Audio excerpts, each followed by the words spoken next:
हूं आपके साथ कविता थपलियाल और आप देख रहे हैं कंज्यूमर इज किंग। आज हम एक खास मुद्दे पर बात करने वाले हैं। कंज्यूमर अफेयर मिनिस्ट्री की ओर से कंज्यूमर प्रोटेक्शन एक्ट के तहत डायरेक्ट सेलिंग से जुड़े नियमों की अधिसूचना जो है वो जारी कर दी गई है। नए नियम डायरेक्ट सेलिंग से जुड़ी कंपनियों और ई कॉमर्स प्लेटफॉर्म का इस्तेमाल करने वाले डायरेक्ट सेलर्स पर भी लागू होंगे। इस विषय पर एक्सपर्ट्स के साथ हम विस्तार से बात करेंगे, लेकिन आखिर ये पूरा मामला क्या है, देखिए इस रिपोर्ट में। ग्राहकों के हितों को ध्यान में रखते हुए सरकार की ओर से कंज्यूमर प्रोटेक्शन एक्ट के तहत डायरेक्ट सेलिंग से जुड़े नियमों की अधिसूचना जारी कर दी गई है। नए नियमों के मुताबिक राज्यों को डायरेक्ट सेलिंग से जुड़ी कंपनियों की मॉनिटरिंग के लिए मैकेनिज्म बनाना होगा। इसके साथ ही डायरेक्ट सेलर के प्रोडक्ट्स या सर्विस से अगर ग्राहक को शिकायत होती है तो जिम्मेदारी डायरेक्ट सेलिंग कंपनियों को भी लेनी होगी। ग्राहकों की समस्या के निपटारे के लिए ग्रीवेंस रिड्रेसल ऑफिसर की नियुक्ति की जाएगी। वही ग्राहकों को प्रोडक्ट या सर्विस की शिकायत ऑफलाइन और ऑनलाइन दोनों माध्यमों से करनी होगी। ग्राहक की शिकायत के बाद जिम्मेदार विभाग को 48 घंटे के भीतर कार्रवाई करनी होगी और 1 महीने के भीतर पूर्ण रूप से शिकायत का निपटारा करना होगा। मुख्य सवाल क्या है आपको बताते हैं। ग्राहकों के हितों को ध्यान में रखते हुए सरकार ने जो ये फैसला लिया है, इसके तहत डायरेक्ट सेलिंग से जुड़े नियमों की अधिसूचना जो जारी की गई है, क्या इनके जो नए नियम है इनकी इसके तहत जो ट्रैकिंग की जाएगी, क्या उसके इम्प्लीमेंटेशन पर किसी भी तरह की निगरानी यहाँ पर रखी जाएगी सरकार की तरफ से। इसके अलावा डायरेक्ट सेलिंग जो कंपनियां हैं, इनकी शिकायतों के निपटारे से इन कंपनियों के बिजनेस को आगे बढ़ाने में कितना प्रोत्साहन मिलेगा, और साथ ही जिस तरह से हम डायरेक्ट सेलिंग के व्यापार को बढ़ता हुआ देख रहे हैं, इसके साथ ही कई सारे धोखाधड़ी के मुद्दे भी इसको लेकर सामने आ रहे हैं, उनसे कैसे निपटा जाएगा। इन तमाम मुद्दों पर आज हम विस्तार से बात करेंगे और हमारे साथ खास मेहमान भी जुड़े हुए हैं। कंज्यूमर वॉइस के मैनेजिंग एडिटर श्रीराम खन्ना है और साथ ही बिजनेस काउंसलर और direct selling expert Sonu Sharma, ये दोनों हमारे साथ जुड़े हुए हैं। आप दोनों का ही स्वागत है। खन्ना साहब, आपके पास आऊंगी। सबसे पहले किस तरह से आप इस नए नियम को देखते हैं? कंज्यूमर अफेयर्स मिनिस्ट्री ने जो कंज्यूमर प्रोटेक्शन एक्ट के तहत जो अधिसूचना जारी की है, डायरेक्ट सेलिंग में जिस तरह की पारदर्शिता की जरूरत थी, क्या इस नियम के बाद, अधिसूचना के बाद आप आती हुई देखते हैं? देखिए, कई सालों से डायरेक्ट सेलिंग इंडस्ट्री के लोग सरकार से ये मांग करते रहे हैं कि उनको रिकॉग्नाइज करके उनके लिए कोई रूल्स बनाए जाएं जिससे कि उनका बिजनेस आम पब्लिक को लेजिटिमेट लगे। क्योंकि नॉर्मली डायरेक्ट सेलिंग किस तरह है कि भाई एक आदमी दूसरे को बेचता है, दूसरा तीसरे को बेचता है, और पर्सन टू पर्सन मार्केटिंग का वो चैनल बनता है।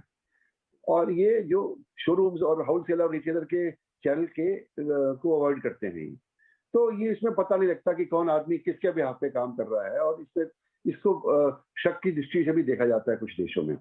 तो इसलिए ये इंडस्ट्री मांग करती रही है कि डायरेक्ट सेलिंग इंडस्ट्री को रिकॉग्नाइज किया जाए और उसके काम को, जो इसका काम है, इसको प्रोत्साहित किया जाए। और वो ये चाहते थे कि इस तरह के रूल बने, और मैं सोचता हूँ कि जो लोग डायरेक्ट इंडस्ट्री में हैं, डायरेक्ट मार्केटर्स हैं, वो उनको इसका स्वागत करना चाहिए, और हम उपभोक्ताओं के बिहाफ पे इनका इस रूल्स का स्वागत करते हैं। जी चलिए, आप तो कह रहे हैं कि आप इन नियमों का स्वागत करते हैं, लेकिन सोनू शर्मा जी, अगर आप मुझे सुन सकते हैं, दर्शकों को हम बताना चाहते हैं विस्तार से कि ये नए नियम क्या है और किस तरह से एक्सेप्टेंस डायरेक्ट सेलिंग को लेकर इन अधिसूचना के बावजूद आप बढ़ती हुई देख रहे हैं। मुझे आपका आवाज आ रहा है मैम?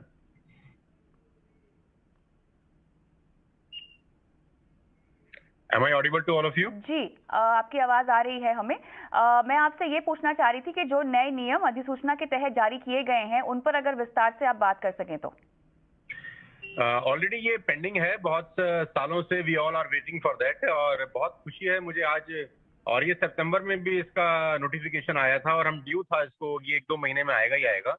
तो मैं बहुत खुश हूँ, अपनी पूरी इंडस्ट्री की तरफ से इसको वेलकम करता हूँ। और ये एक ऐसा कदम है गवर्नमेंट ऑफ इंडिया की तरह जो उठाया गया है, जिससे जो सही काम कर रही हैं कंपनियां, जो लीगल तरीके से बिजनेस बिल्ड कर रही हैं, जो नीति आयोग भी बोलता है कि 2025 तक की इंडस्ट्री करीब 65,000 करोड़ की होने वाली है। तो ये बहुत अच्छा कदम है। We all welcome this great step by government of India. और ये ऑलरेडी बहुत पेंडिंग था बहुत सारे सालों से, और ये नहीं होने की वजह से जो अच्छा व्यक्ति है, जो अच्छे तरीके से बिजनेस कर रहा है, जो अच्छी कंपनियां अच्छे तरीके से बिजनेस कर रही हैं, उनको भी बुरे लोगों के साथ ही एक ही टेबल पर रखकर एक आम आदमी देख रहा था।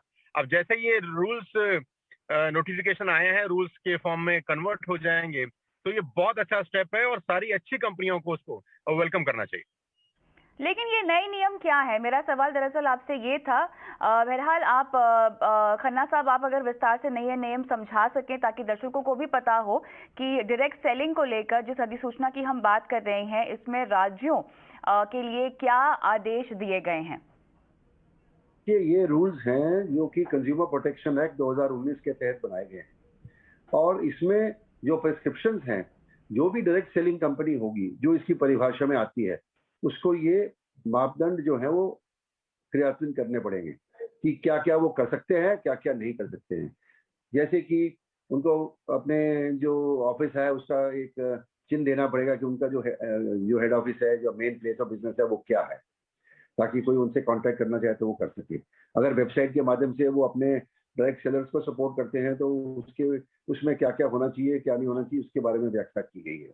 फिर ये भी बताया गया है कि जो उनके बिहाफ पे सेल कर रहे हैं वो किस तरह से पारदर्शी रूप से कंज्यूमर्स को सारी जानकारी देंगे और कंज्यूमर्स के मांगने पर क्या क्या इंफॉर्मेशन उनको देनी चाहिए, वो सब इसके अंदर चिन्हित है। मोटी बात यह है कि इस इंडस्ट्री को ये कहा गया है कि आप पारदर्शी रूप से अपना काम करिए और जो माल बेचते हैं उसके बारे में, माल के बारे में, उसकी गुणवत्ता के बारे में, उसके दाम के बारे में, उसके ब्रेकअप के बारे में, उसकी वारंटी के बारे में, उसकी गारंटीज के बारे में, वो सारी इंफॉर्मेशन कंज्यूमर को दें जिसके बेसिस पर वो ये स्टडी कर सके और फिर वो खरीद सके। और अगर वो उसको कोई प्रॉब्लम लगती है, कोई शिकायत है, तो वो फिर आप शिकायत आपको करेगा और आपको 48 घंटे में उसका शिकायत का एक्नॉलेजमेंट करना है और 1 महीने में उसका निपटारा करना है। तो कहने का मतलब यह है कि डायरेक्ट सेलिंग इंडस्ट्री का जो कंज्यूमर है उसको कंज्यूमर कोर्ट्स में जाने की जरूरत नहीं है। वो इनको शिकायत करे, अगर वो निपटारा करते हैं ठीक है, नहीं तो वो कंज्यूमर कोर्ट में जा सकता है या वो स्टेट गवर्नमेंट की जो अथॉरिटी है जो इसको मॉनिटर करेगी उसको शिकायत भी कर सकता है, उसके ध्यान में ला सकता है कि ये कंपनी, फलानी कंपनी ये कर रही है। तो मोटे रूप से जो अनुचित व्यापार प्रथाएं कानून में गिनाई गई हैं, उन प्रथाओं को ना किया जाए, इसके लिए एक स्टेप है और हम इसका स्वागत करते हैं। तो खन्ना साहब, जी, आलोचित व्यापार प्रथाएं, इसके जो मामले सामने आए हैं वो कौन कौन से थे जिसके चलते इस तरह की अधिसूचना या नियम जारी करने की जरूरत पड़ी?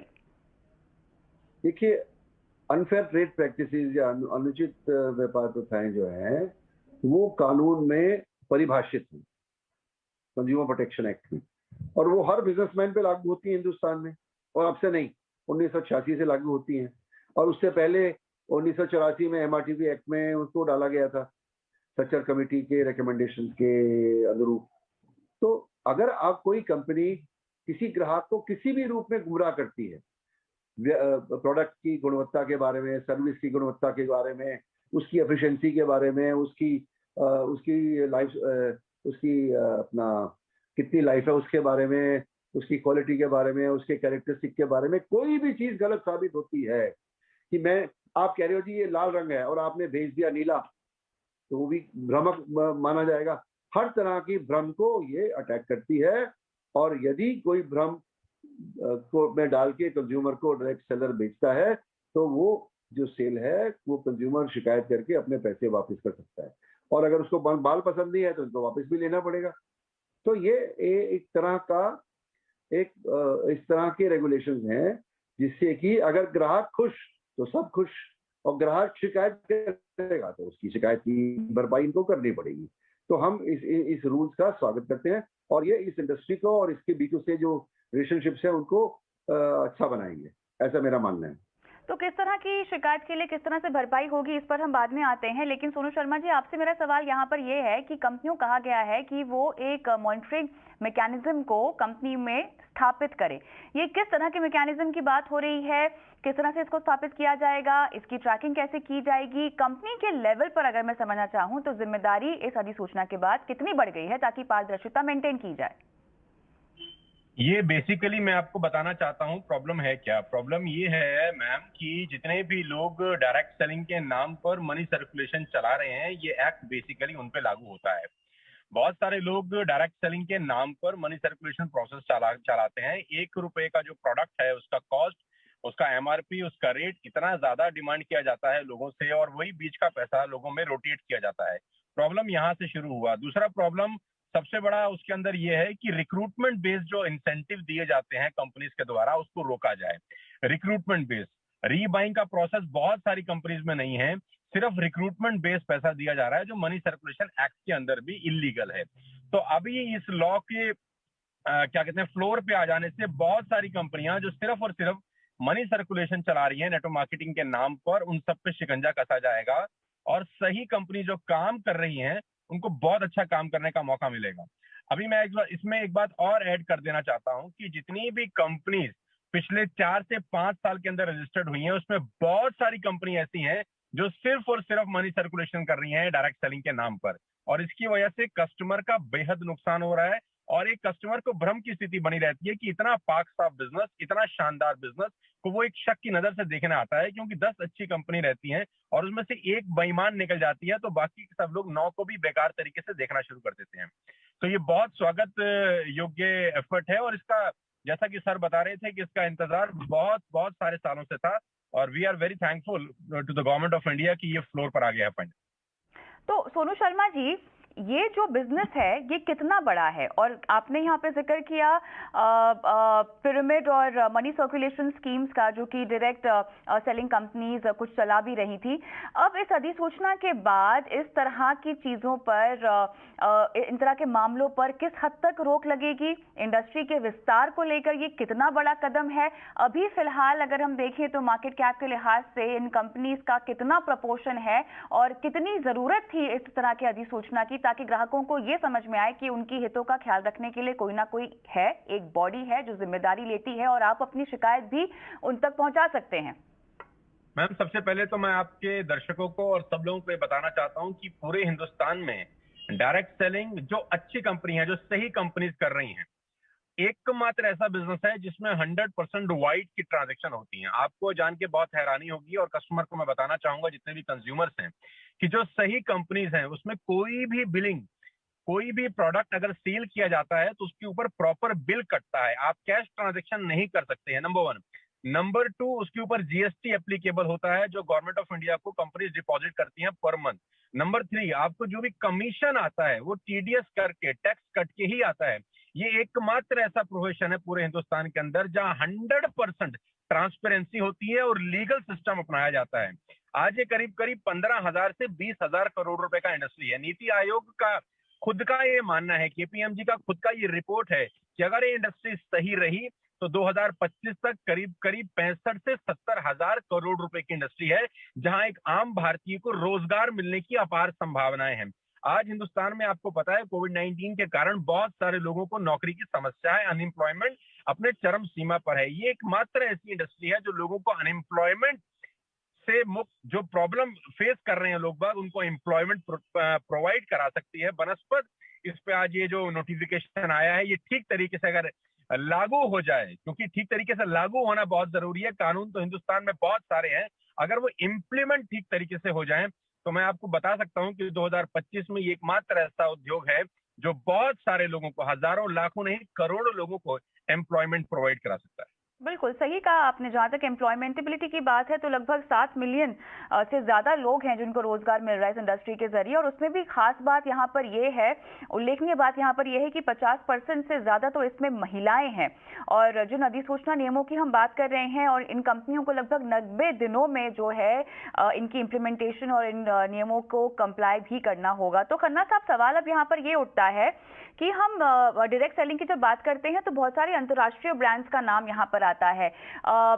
जो भी हमने केसेस धोखाधड़ी के या पारदर्शिता की हमने बात की है, कितना भरोसा मिलेगा या कितना एस्टैब्लिशमेंट में और आसानी मिलेगी इन इंटरनेशनल ब्रांड्स को अपने कदम भारत में रखने के लिए? क्योंकि हम बड़े बड़े नाम देखते हैं, एमवे, टपरवेयर, ओरिफ्लेम, कई तरह की ऐसी डायरेक्ट सेलिंग प्रोडक्ट्स हैं जो इन कंपनियों के हम खरीद पाते हैं। कहीं ना कहीं जिन पॉन्जी स्कीम्स की हम बात कर रहे हैं, मनी सर्कुलेशन की बात कर रहे हैं, इनके ब्रांड को हिट होता होगा इन सब की वजह से।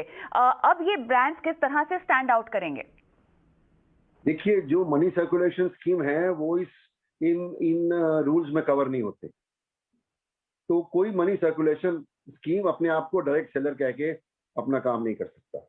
ये एक इसकी इन रूल्स का एक फायदा होगा। उससे क्या होगा कि जो ये नंबर 2 का काम कर रहे हैं, उनको पारदर्शिता अपनानी पड़ेगी और उसमें वो पकड़े जाएंगे। और इसका मतलब यह है कि जो नंबर 2 का काम करने वाले हैं, उनके लिए मुश्किल हो जाएगा डायरेक्ट सेलिंग से अपने बिजनेस को बढ़ाना, क्योंकि इन रूल्स को वो फॉलो नहीं कर पाएंगे, और फॉलो करेंगे तो फिर वो एक्सपोज होंगे तो उनका बिजनेस जिस तरह वो चल रहे हैं उस तरह चल नहीं पाएगा, ऐसा मेरा मानना है। अब सोनी जी को क्या लगता है, ये वो बताएंगे। जी सोनू जी। मैम, हम लोग जब इस नोटिफिकेशन के ऊपर चर्चा कर रहे थे बहुत साल से, I am in the industry from the last 20 years, हम लोग का डिमांड था कि कोई भी व्यक्ति डायरेक्ट सेलिंग कंपनी जब तक एक x amount government of India को डिपॉजिट नहीं करता खोल ही ना सके। हमारे बहुत सारे सजेशन थे, बहुत सारे हम लोगों ने सुझाव सरकार को दिए, प्रीवियस गवर्नमेंट को भी दिए, और ये नया गवर्नमेंट है यहाँ पर भी बहुत सारी मीटिंग्स हुई, बैक टू बैक फिक्की के साथ हम लोग कोऑर्डिनेशन में थे, टच में थे, कि एक लमसम अमाउंट भी as a security amount deposit कराए कोई भी कंपनी अगर अपना डायरेक्ट सेलिंग बिजनेस शुरू करना चाहती है। बिकॉज होता क्या है, 4 कंप्यूटर लगाए, 4 लोग बैठे और अपना डायरेक्ट सेलिंग बिजनेस शुरू कर लिया, और डायरेक्ट सेलिंग के नाम पर कुछ भी ऊट पटांग बेचना शुरू कर दिया। वो प्रोडक्ट बेचने शुरू कर दिए जिसका रीबाइंग ही नहीं है, वो प्रोडक्ट जिसका क्वालिटी बहुत खराब है, वो प्रोडक्ट जिसका प्राइस इतना ज्यादा है कि एक आम आदमी की पहुंच से बहुत ज्यादा है। अब इस नोटिफिकेशन के द्वारा सर जो बता रहे थे खन्ना साहब, मैं बिल्कुल उनसे इत्तेफाक रखता हूं कि असली और नकली, जिसको कहते हैं दूध और दूध, दूध का दूध, पानी का पानी, ये हो जाएगा। और एक कंज्यूमर जो एक सयाना कंज्यूमर है, एक सया कस्टमर है, जो अपना करियर बनाना चाहता है इस फील्ड में, वो बिंदास होकर इस प्रोफेशन को ज्वाइन कर सकता है और अगले 4 से 5 साल के अंदर अपने सारे के सारे सपनों को पूरा कर सकता है। अच्छा, जिस शिकायत के निपटारे की हम बात कर रहे हैं सोनू जी, ये ग्रीवांस रिड्रेसल की पूरी प्रक्रिया क्या होगी? अगर मैं एक ग्राहक हूं जिसे अपनी शिकायत का निपटारा करवाना है या अपनी शिकायत पहुंचवानी है, तो ये पूरी प्रक्रिया क्या होगी? किस तरह से मुझे अप्रोच करना होगा और शिकायत का निपटारा कैसे होगा? मैम, उसके लिए पूरा नोटिफिकेशन एक बार पढ़ना बहुत जरूरी है, क्योंकि नया नया नोटिफिकेशन अभी पूरा पब्लिश हुआ है। उसमें क्या अमेंडमेंट किए गए हैं, क्योंकि सितंबर में भी ये नोटिफिकेशन आया था, 2014 से चल रहा है ये एक्चुअली प्रोसेस। तो एक बार उसको पढ़ना पड़ेगा कि क्या अमेंडमेंट्स हुए हैं, क्या चेंजेस हुए हैं, उसके बाद इसके बारे में बात की जाती है। खन्ना साहब, आप बताएंगे ग्रीवांस ये है कि हर डायरेक्ट सेलिंग कंपनी को ग्रीवेंस ऑफिसर नॉमिनेट करना पड़ेगा, जिसको कोई भी कंज्यूमर अपनी ग्रीवेंस भेज सकता है, ऑफलाइन या ऑनलाइन। और एक नोडल ऑफिसर इनको नियुक्त करना पड़ेगा, और समय सीमा के अंदर जितने भी शिकायत आएंगे इसका निपटारा इन्हें खुद करना पड़ेगा। और हम तो ये सजेस्ट कर रहे हैं सरकार को कि एक स्टैंडर्ड है ISO 10001, ISO 10001 और 10002। ISO 10002 ये बताता है कि किस तरह किसी कंपनी को कंज्यूमर्स की कंप्लेंट्स को रिसीव करना चाहिए, एक्नॉलेज करना चाहिए, उनको प्रोसेस करके उनका निपटारा करना चाहिए। तो हर कंपनी अपना तरीका अपना सकती है, परंतु अगर एक मापदंड होगा तो वो सबके लिए आसान हो जाएगा और मॉनिटरिंग भी उसकी आसानी से हो जाएगी। इसलिए हम तो ये सजेस्ट कर रहे हैं गवर्नमेंट को कि ISO 10002 को अप्लाई किया जाए और इन रूल्स में ISO 10002 को भी मेंशन किया जाए। और अगर नहीं मेंशन करना चाहते हैं तो कंपनी स्वयं ही ISO 10002 फॉलो करना शुरू कर दें। वो एक ग्लोबल स्टैंडर्ड है कंज्यूमर कंप्लेंट रिड्रेसल का, और उससे उनकी कंपनी की साख बढ़ेगी।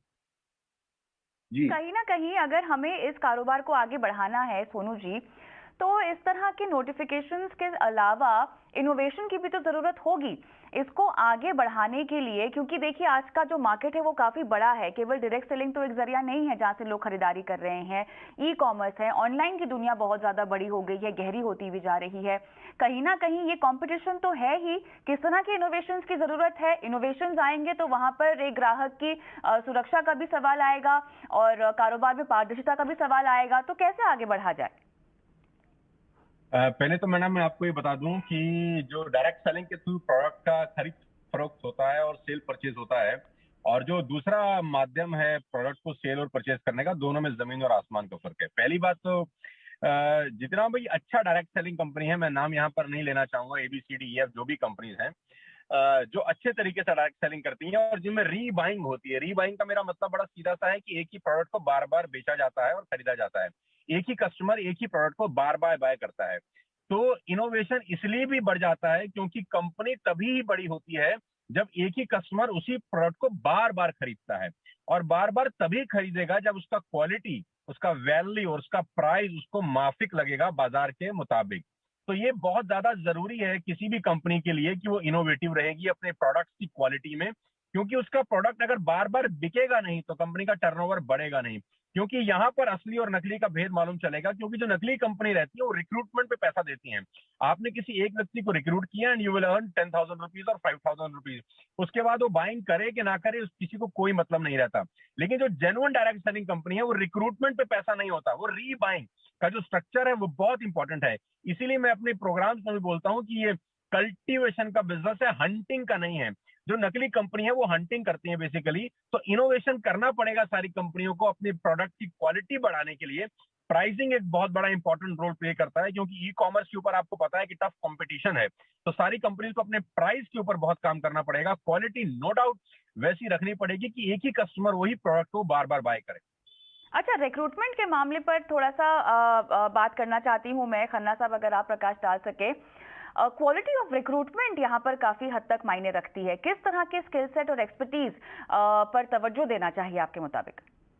देखिए, हमारे जो इकोनॉमिक डेटा आ रहे हैं उसमें यह बताया जा रहा है कि जो यंगर एलिमेंट है, जो ग्रेजुएट हैं, जो 12वीं पास हैं, जो पढ़ लिख के बैठे हैं, उनको नौकरी नहीं मिल रही है। और लाखों लोग हैं हर स्टेट में।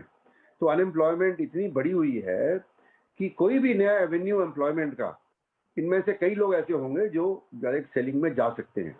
और सोनू जी बताएंगे डायरेक्ट सेलिंग में क्या चाहिए आपको। अच्छी प्रेजेंटेशन, अच्छे बोलने का तरीका, अच्छा समझाने का तरीका और अप्रोच करने का तरीका।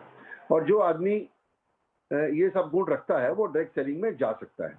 और आजकल तो ये है कि आजकल ई कॉमर्स वालों ने तो आर्मी यंग लोगों की रिक्रूट करी हुई है, जो मोटरसाइकिल स्कूटर पे अपना बस्ता पीछे उठा के और माल डिलीवर कर रहे हैं। तो जो उनमें से बढ़िया इन क्वालिटीज को रखते हैं वो डिलीवरी बॉय की जगह वे सेल्समैन भी बन सकते हैं, और उनका लेजिटिमेसी होगा, उनके पास आइडेंटिफिकेशन होगा, किसी डायरेक्ट सेलिंग कंपनी से वो जुड़े होंगे, तो घर घर जाके भी वो ये माल बेच सकते हैं। तो मैं इसका स्वागत करता हूँ, क्योंकि ये इंडस्ट्री एक नई तरह की सेल्फ एम्प्लॉयमेंट लाएगी। क्योंकि जो डायरेक्ट सेलर है वो उस तरह का एम्प्लॉय नहीं है जो तनख्वाह के बेसिस पे काम कर रहा है और जो दफ्तर में बैठा हुआ है।